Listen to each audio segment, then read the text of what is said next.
Hi everyone, so I just want to make a quick video on cards that support the solarization mechanic. So very quickly to start off, one of the main things you're probably going to want to use, I don't know necessarily in a competitive sense, but definitely for a theming sense, are the Solarisation stones.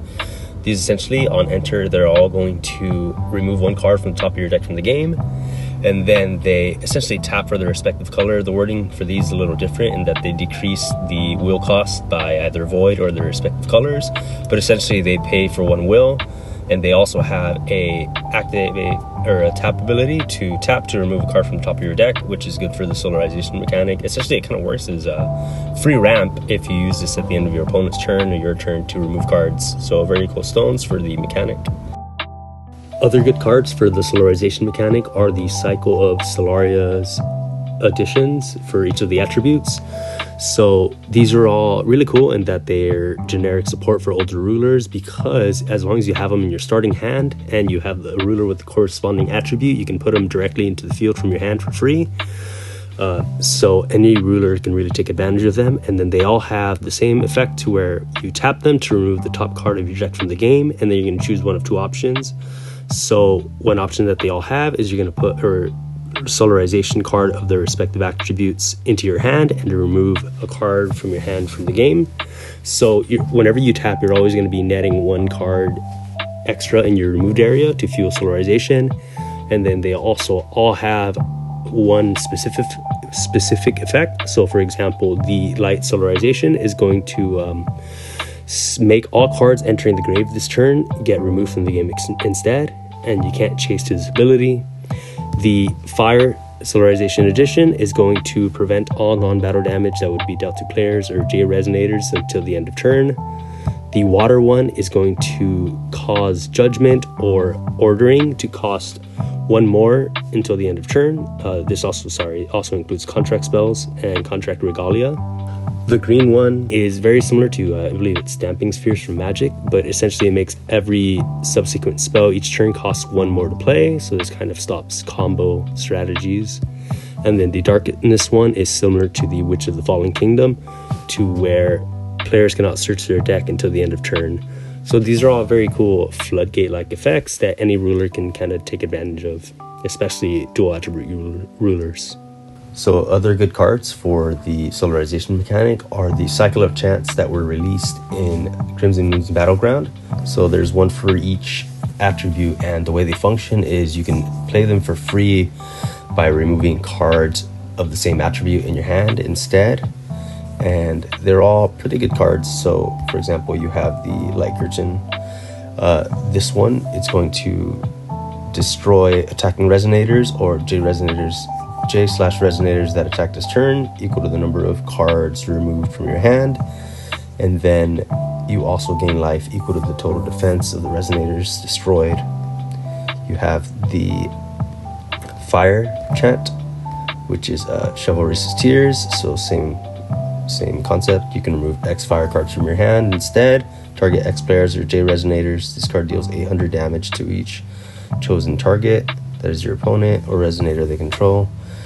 If you target a resonator you control, it's going to make the resonator return to the field after it's destroyed, so you get to re-trigger their enter abilities.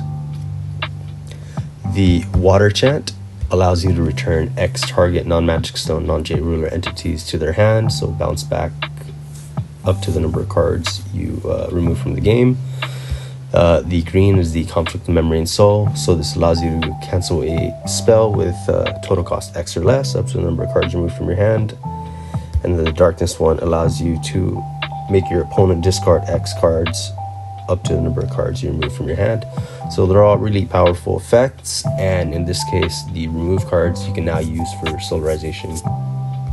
Then there's also a lot of other random cards I found that are going to be useful for solarization, so I'll just go over them one by one. So the first one that might be a very practical one is the Gatekeeper of Elsevaria. So on enter, this card removes any number of cards in your hand from the game, and you draw that many cards, and it's quick cast speed, so it allows you to cycle and also fuel your removed area at the same time, and it also gets 100 attack for each card in your removed area, so it's a very good card. Another good card is Attendant of Asmodeus in green. So this is a 2-cost resonator. So you just gotta be careful with cancels, or you can try and cheat it in with Prisia.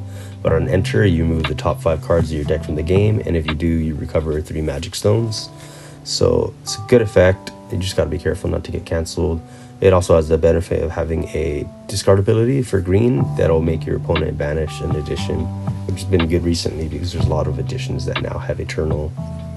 Another cool option is Excavation Legacy. So this is blue-red quick cast card. You can name a card and you're going to reveal cards from the top of your deck until you reveal the named card, and you get it added to your hand and remove the rest of the cards in your deck, or the rest of the cards revealed from the game.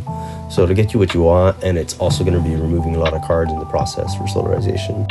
Another cool card is the End of the War in red. It's a 1-cost red, quick cast, and mostly if you're playing a graveyard-centric deck, or if your opponent is playing something with a lot of cards in the graveyard. But this is going to remove all cards and graveyards from the game, and it also has the advantage of burning your opponent for X hundred damage, where X the number of resonators removed this way. In white, you have 2 cool cards from Crimson Moon's Battleground. So these don't necessarily net you a lot of cards removed, but they do net them 1 or 2 cards, and they have powerful effects. So Tinkerbell, Spirit of the Light Trials, you can pay white to reveal it from your hand, put it into the field, and then remove it from the game. And when you do that, it's going to trigger an enter depending on the number of resonators that enter the field this turn. So if you put a 1-cost into the field, you get to draw 2 cards.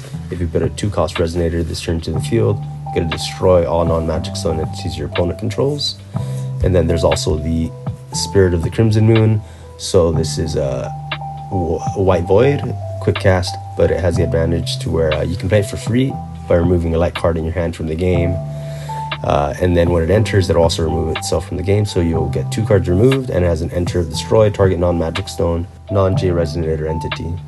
For white-red, you also have Barrier Seal, which is an addition that you play for white and red. When this card enters the field, remove all cards in your graveyard from the game, and then if a card would be put into the graveyard from anywhere, remove it from the game instead.